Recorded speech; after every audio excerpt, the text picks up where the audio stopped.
I got a fitting to see if I can get that low pro oil drain to stop leaking. We got the car from last Friday. Misfire. It doesn't have a misfire. It has a lean code. And it feels like it's got a little misfire starting. Flip that on. Pink. Pink. And we got the Prius out back from last Friday too.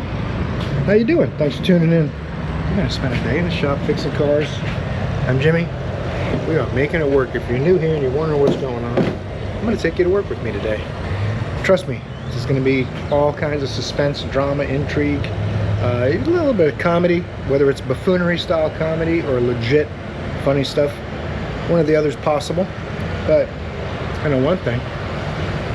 We're going to get some people back on the road, learn things, have some fun. Hope you had a great weekend. Beautiful morning this morning in Central Florida, 75 degrees. A little bit of humidity, not too bad though, but we're headed towards fall. I'll be bragging about the weather again, so you'll have to put up with that. I've been listening to you guys talking about how nice the summer's been. Which actually, it's been pretty mild here for the summer. We haven't had the 100-degree days. We normally get weeks of those. We had maybe 5, so. In any event, I am anxious to get started, fire up a new week, fire up a new day, see what we can accomplish today. Not a lot of cars going on. There is somebody in their car parked in front of the office door with the engine running, so they must be anxious. We'll see what happens to that. I think the owner bought that BMW that needs an engine, and I think that's what that engine came in for on the pallet in there. Let's stop flapping our gums and procrastinating. Let's finish getting this place open up and get started. Stay tuned. Let's fire up this Prius, or attempt to, and see how it goes. I put some coolant in it. Probably gonna have to top it up again. The little bleeder here bleeds the coolant out of the inverter system. But once the pump runs a little bit, then you usually have to bleed it and top it off again, which it looks like I might have already got a little air pocket out of it. I'm gonna top this up real quick. We'll hop in there and start her up or put her in ready mode. That's what you do with a hybrid. Let's fire this bad girl up.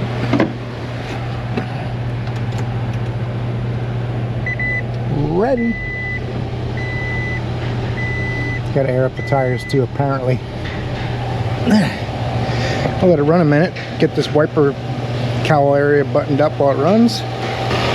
Make sure we double check our coolant level after this pump cycles a little bit. And the ultimate test, about 20 miles worth of driving. It was set in the code pretty readily. If you cleared it, you drove it a few miles, shut it off and restart, the code would come back. And then you turn the key on and off a few times and it would give you all the subcodes. These things are a little finicky, but once you learn the process, they're not really that bad. You just got to be careful with that high voltage. Oh, that's nice. A little air in the tires. Now it's even turned the engine off and it's sitting here comfortably waiting for me to drive it. It's going to be pretty slow today. They're talking about working on a Ferrari some. And they got the convertible Thunderbird over there. He's trying to get me to work on the convertible top. But I said the door seals aren't too good. If you want to change the weather stripping on the door windows, I can do that. Done that plenty of times. Convertible top leak by the back window.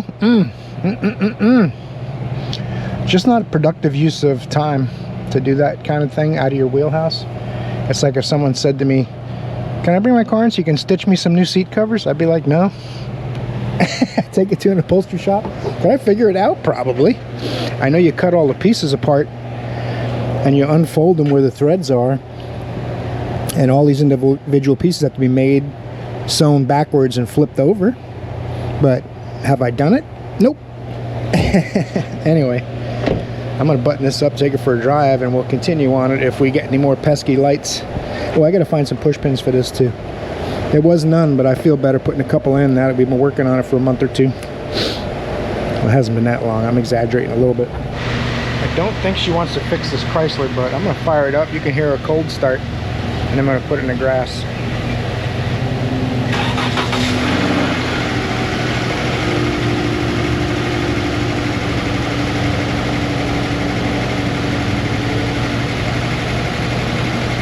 I'm not sure if you can hear it, but it don't sound too good. I'm not sure how this is even possible. 2006 Honda CR-V. The AC's blowing warm. Customer says it's low on refrigerant. I want a washer pump too. So we're gonna kill both of those stones with one bird, and this thing needs cleaning. It's only got 106 to 105,000 and change on it, mileage wise. I mean, that's low miles, 20-year-old car. Compressor's running down there. Uh-oh. It's not very cold in the car at all. But normally if you have a low refrigerant, the compressor will cycle on and off. I know one way to find out rather than speculate. We'll be like the professionals we are, and we'll hook up the 134A machine and see what it thinks. Oh, it is definitely low on refrigerant. Let's put some more in there and see what happens, and then we'll try to find a leak. Do not save service record. Whoa, whoa, whoa, what are you doing? Don't get all crazy on me like that. Insufficient vacuum. I want to charge it anyway. Let's put half a pound in there. Just hold about a pound. It's got almost, it looks like it's probably got a few ounces in it. The compressor should cycle off, you would think, under 20 psi, but some of these Hondas, man, it won't cycle off till it hits 0, which is hard on the compressor because no refrigerant means no oil circulating. But if I can get it to blow cold and know that the system works and the compressor's capable of working, then our only focus would be finding out where it went or how it got out of there. And I've had a couple cars lately where the customer and their friend worked on it, and they don't tell you some of that stuff sometimes. You got to figure it out, like Inspector Clouseau. You know that from? Really been showing my age the past couple of weeks, but I can't help it. I have age. That's just how it is. I'm already getting good vibes, man. This thing's icy. Icy cold. You know, hot air rises, so if anything, you'd want these pointing slightly up rather than down, but who am I to judge? Yeah, this thing's working. Let's see if we can find a leak out there. So it's gonna get a love rating of 5. She's old. You know, I gotta cut her some slack. Well, it's not leaking that I can see, but boy, is it, no, it's not in good shape. All those little pieces that are falling out and crumbling, that is what actually, oh, this guy didn't make it. All of that is condenser efficiency problems, because it dissipates heat with those little tiny fins in between the tubes. The tubes carry the refrigerant. The fins help it dissipate the heat. So it's not in good shape. Basically needs to be replaced. But I want to find the leak before I worry too much about that.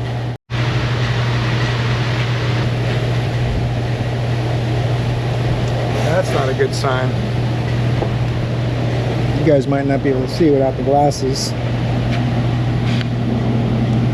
The AC drain has a little bit of green in it.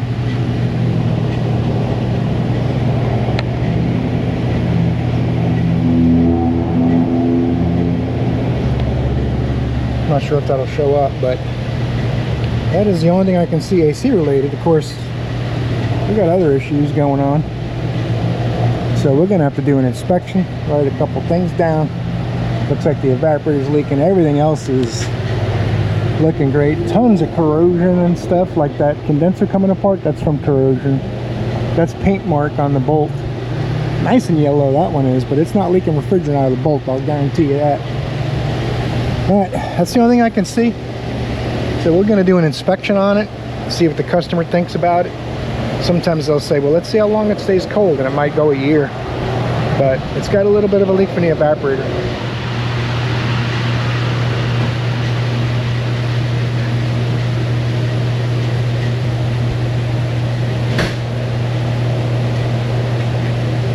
'41 Ford, Misfires. He said, don't let it idle too long, there's no fan shroud.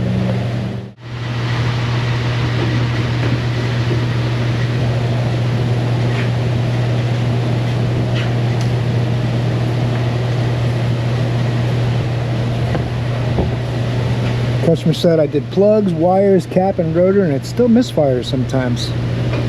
So I guess we'll get the scanner on it, see what kind of codes it's got. Alright, probably don't have that as an option. We'll figure it out. It's a little bit warm, but I want to hook up a vacuum gauge first and see how that all works.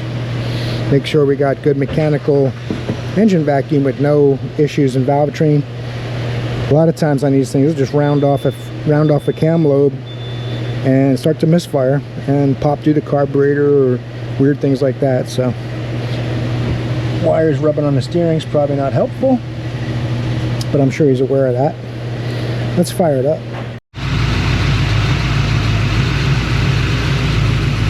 Nothing bad in the valve train. If it had a valve train problem, the needle would do this. So we're right around 16, 17 inches of vacuum, which my gauge isn't dead accurate, but I think it sounds like it's got a little bit of a cam. I hope that's not what he's talking about. Gotta find out if he just bought it or what. The way that's running right there is fairly normal.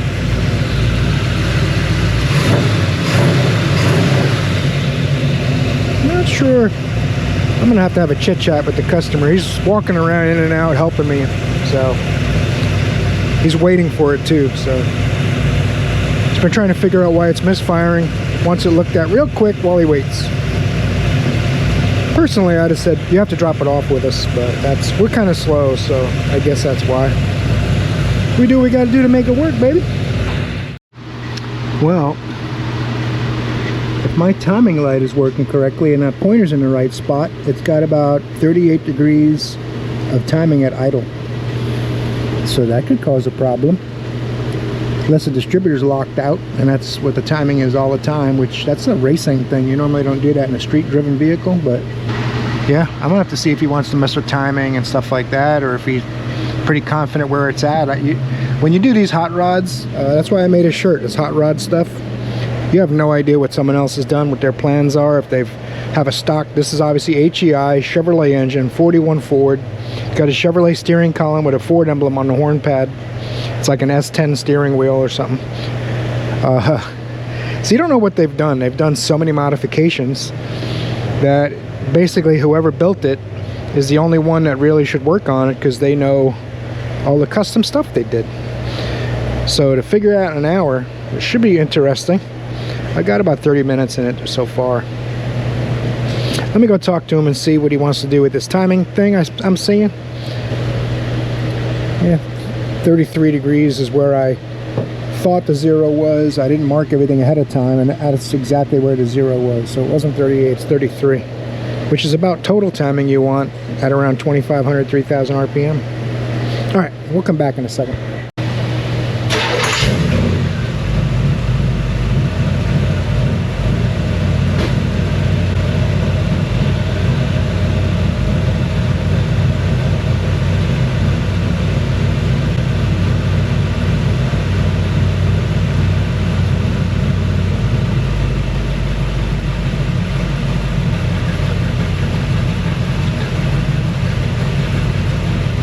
Degrees.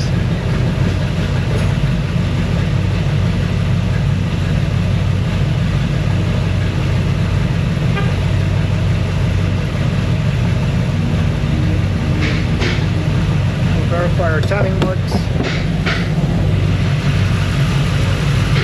I set my gauge to 12 degrees. I look for that line to line up with my white dot. We're good.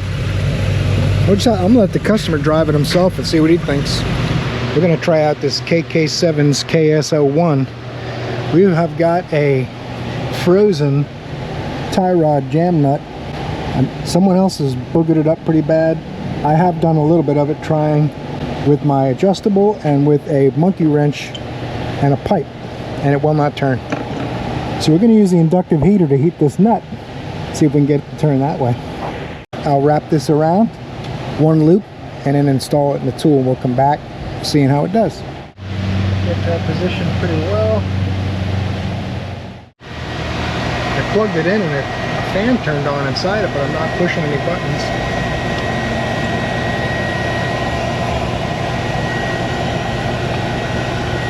Makes me a little nervous. I do not want to connect this if it's live. So I will unplug it, Get these probes in place. I wish the carrying case left you room to leave the knobs in the tool, but it doesn't. You have to take them out every time, which not too big of a deal. It should stay where it's at. I got those knobs pretty tight on the probe. Kind of strange that the fan turns right on, but pushing the power button, we'll see how it does.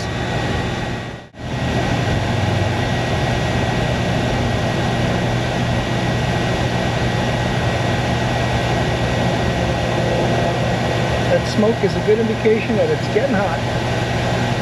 I don't think I'm shaking that much, but it looks like I am. I'm trying not to let it touch. You don't want it to touch the metal.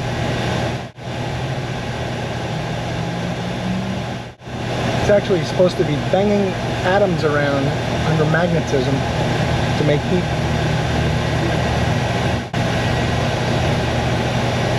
Someone call me? I keep hearing my voice. Morning. Morning. I was hoping it would go orange, but that is not happening. I'm going to unplug it.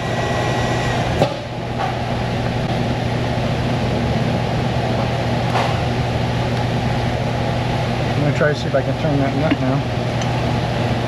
I don't know if it got hot enough.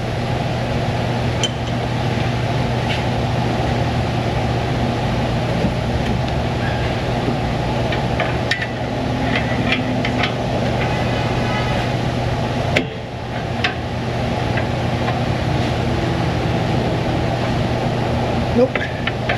It is rock solid jammed. Might have to get the blue wrench if this won't get it hot enough. Give it one more try.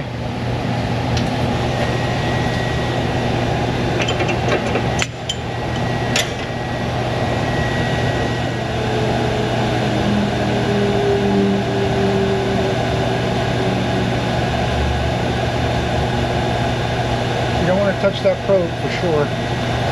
Once it's got heat in it, it'll take a while to cool off, so.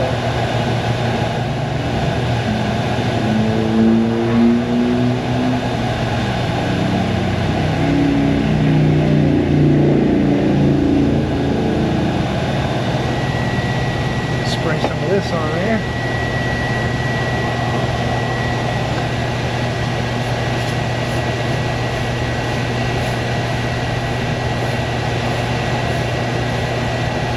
Getting it plenty hot.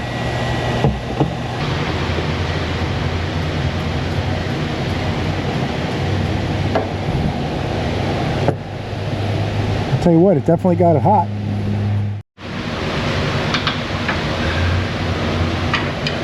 Yay, success. Not bad.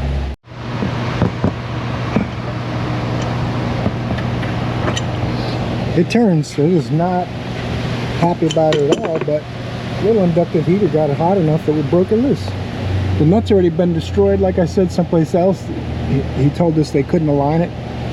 I'm not going to name the franchise that couldn't do it, but you got to have an inductive heater like that one. That's all. Okay, I got the lock nut tightened back up. Should be cool enough to remove.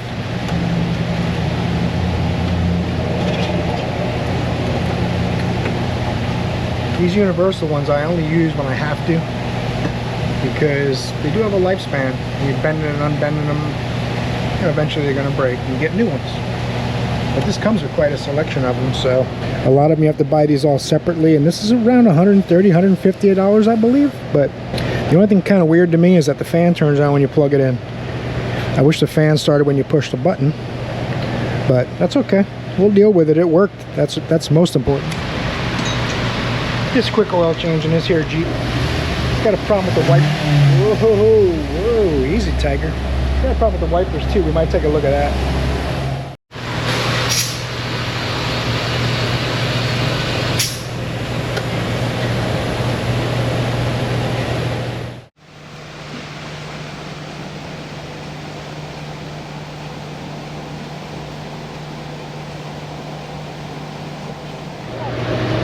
2016 Hyundai Elantra. It's running really rich. Someone else was working on it, just got back from lunch, and they want me to look at it. It's like 48% fuel correction minus. It's got too much fuel. So I put my fuel pressure gauge on it real quick. You see nothing's leaking here and here, but the fuel pressure's dropping. It's not a good sign for injectors. We're getting too much fuel from somewhere. And I wanted to make sure. I think 55 psi, 45 to 55 psi is specification. 144,000 miles on this poor thing. It's almost out of gas, the fuel light's on, stuff like that. It's getting a low rating of 5. I think that we put a transmission in this car a few months ago, and she was thinking it would be under warranty, but this doesn't have anything to do with the transmission. That's why someone else was looking at it. But yeah, specification's perfect on the fuel pressure, but it should hold fuel pressure when I shut it off.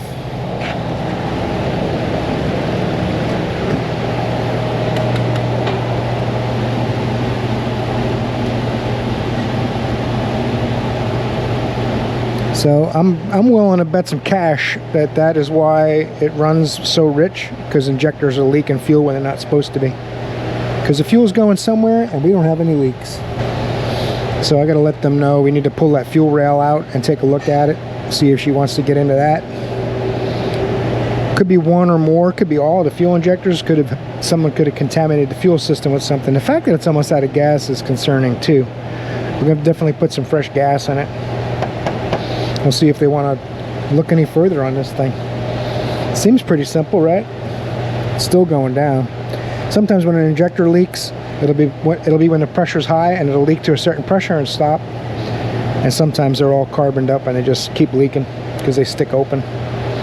So when the computer wants the injector open for 2 or 3 milliseconds or whatever duration of time, and it thinks it's controlling it, and the injector is just staying open 2 or 3 times longer than it's supposed to, or stuck open altogether. A lot of times you get an accompanying cylinder misfire code, and we had a cylinder 3, but it was in history, which is the only concerning part. But the next step to me is pull that fuel rail off and see what injectors are dripping, or if all the injectors are dripping. And we'll come back to it if they want to do that. Joe's doing this evaporator. It's he did an evaporator last year, but the new evaporator is leaking. 1 year. It's under warranty.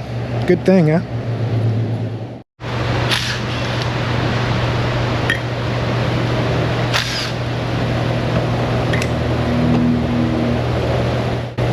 Do this.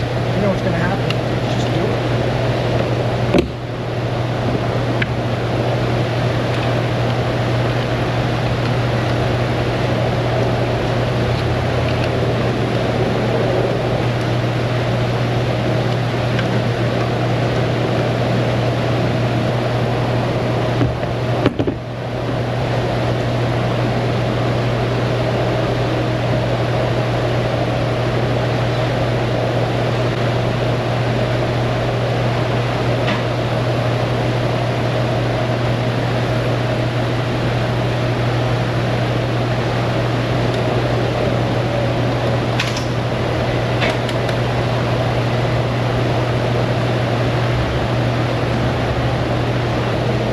Interesting.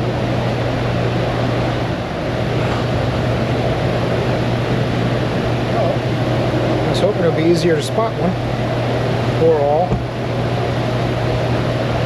I'm going to clean this up a little bit, cycle the key a bunch of times, and see if we get any fuel. I really thought I would see something there, but I'm not seeing enough to condemn injectors. Fuel pressure is dropping so much that I would see fuel puddling out of those injectors. I don't see anything. It has to be going back to the tank. So now I'm going to cap off the line that goes to the fuel rail and see if it still does it. Then it's a problem. It has nothing to do with the rich condition. Yeah, it's bleeding down back at the fuel pump. I've got this blocked off. So I barked up the wrong tree. Woof, woof. That's the release right there. This is the safety lock. I guess it might accidentally release, especially if there's squirrels around. Get that back on there. I need 2 hands. We're gonna start, we're gonna look for another tree to bark up. It's very interesting. I've tried quite a few things.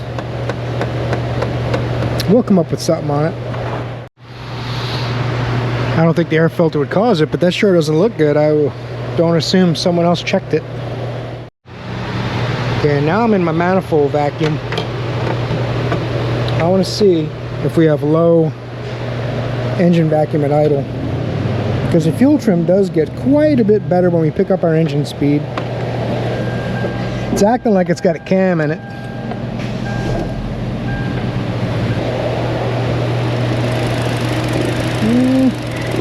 Pretty decent engine vacuum, if I do say so myself.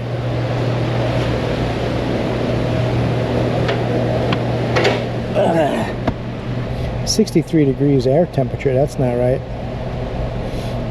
Intake air 114, ambient air 63. What? Anyway, this is what I'm worried about here, my fuel adaptation. In the 40s, if I bring it off idle to about 2,000 RPM, you get pretty good fuel adaptation at 2,000 RPM.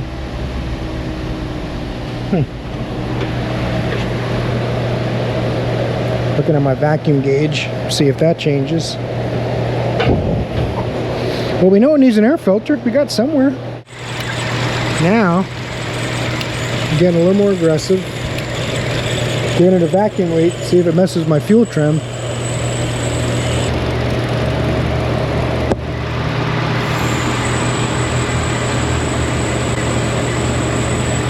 No real change.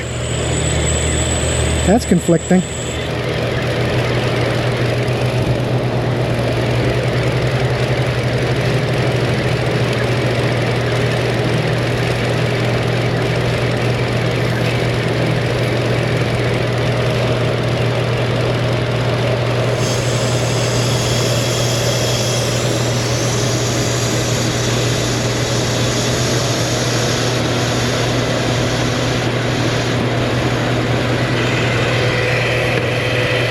Got a wide open vacuum leak. Still minusing fuel. Try not to stall it. This is doing a couple things.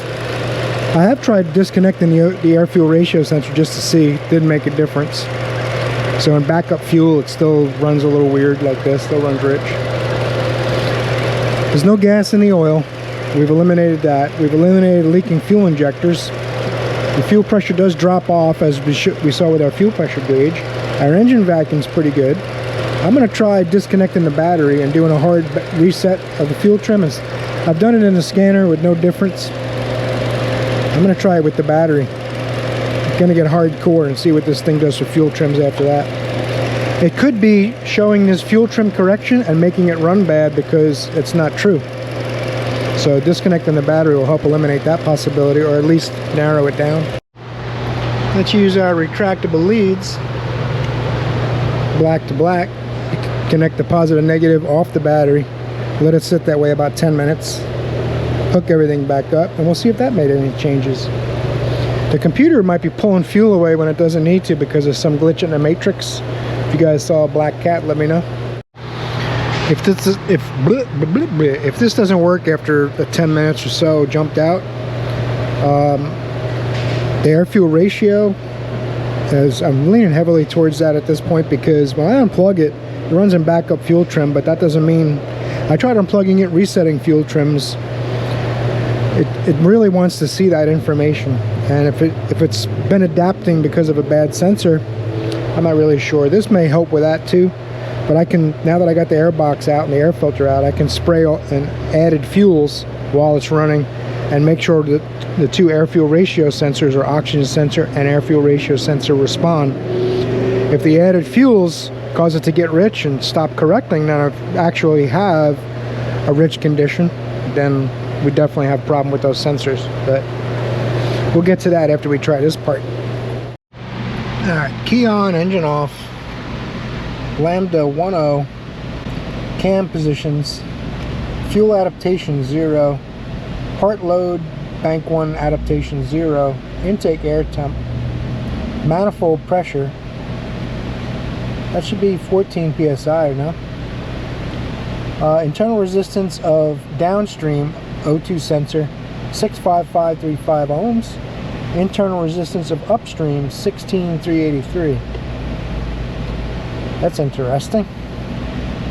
Let's start it up and see what this does first, and then we'll look at some other numbers while it's rolling.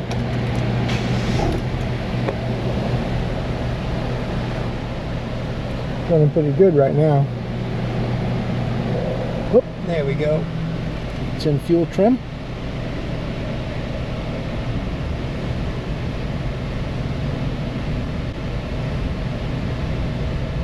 Little by little it's running worse.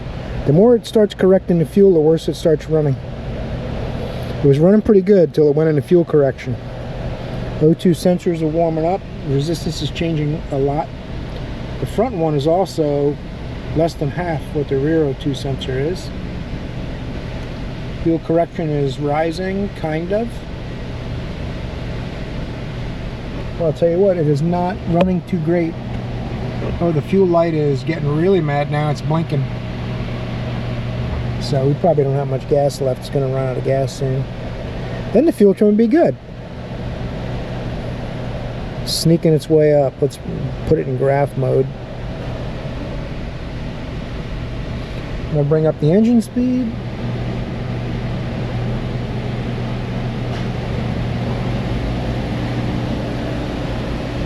Fuel correction. It's happy. Now you might say to yourself, well, it's acting like a vacuum leak. Well, a vacuum leak would be the opposite. It would be adding fuel, right? That doesn't stop us from trying it anyway. Let's try adding fuel and seeing what that front sensor does.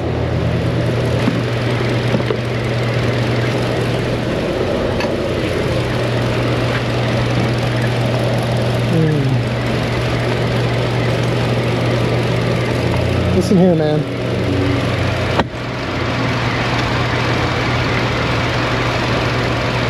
Look at this chart.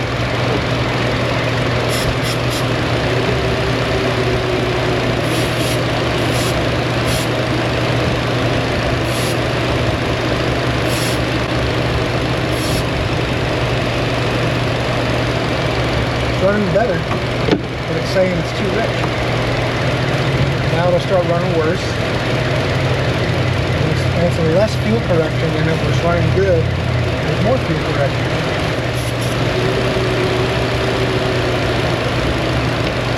This thing's got to have a bad air-fuel ratio sensor because it's running lean and it's taking away fuel.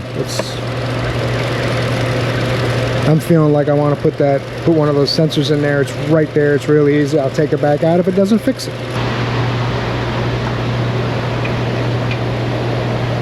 Mind to smoke a little oil on there. Good stuff.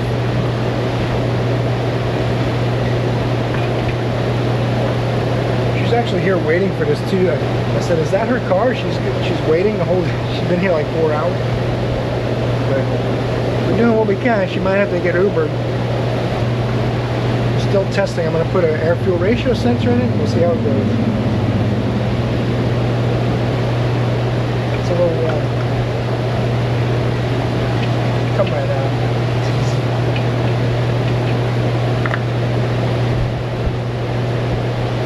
It doesn't look rich to me. Well, boys, there's no turning back now, and girls.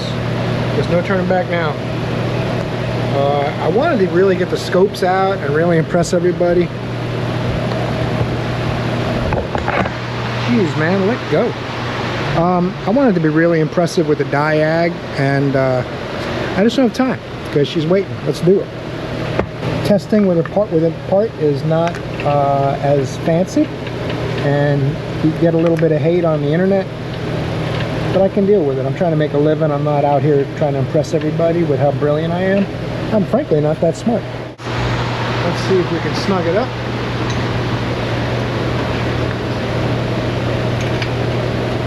Get some little things to happen.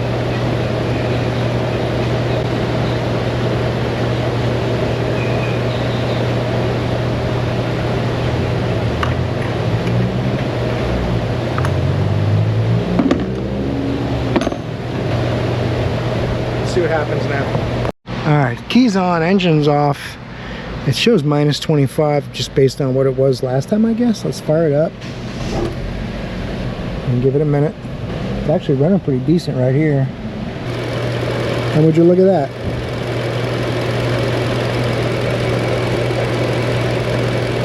It's actually going up and down, up and down, up and down, staying around 3 or 4% correction, which is excellent compared to what it was doing, going up to 40, sometimes 60%. Hopefully it's not just run out of gas. So I'm gonna have to take this thing for a drive and see if it continues behaving or not. I think the lady also approved pulling the valve cover off on the Chrysler from yesterday or Friday, so that we can see if it has a valve train issue starting. So we got some stuff busy. We're staying busy. That's the important thing. Hopefully we're busy and getting somewhere too. This thing looks like it's working now. I think for some reason that air-fuel ratio sensor messed with the fuel trims and jumping out those battery terminals to erase it, and then going in the scan tool and telling it to reset it is the only way. The sensor and jumping all that out is the only thing that seemed to have worked. That's the nature of the industry lately. I'm gonna pop that in the bracket, put this dirty air filter back in after I blow it out a little bit, take it for a drive, and we'll see what happens. Man, there's something going on out here. Oh, I think Chase must have got elected to do the engine in this thing. There's gonna be some stuff going on out here. I'm gonna be the oil change guy, I got a feeling. But that's all right. I can make it work. I'll do some oil changes. I don't care. Hope you guys enjoyed today's video. I had a blast. I hope you did too. So we did some oil changes today. We did some electrical diagnosis. We did some shotgun auto parts. I mean, we covered all the bases today. Leave a comment below. Don't forget, everything seems like a lot of empty, bloated hype. That's why YouTube's using the word hype now, I guess. To me, hype's a bad thing. But I know the algorithm's going to love it if you torque the like button, do whatever this hype thing is. Leave a comment below about how differently you would have done things. I can appreciate that. I don't know everything, and I'm not perfect. I don't pretend to be. The most important thing is that I get to see you in another video, because you're awesome.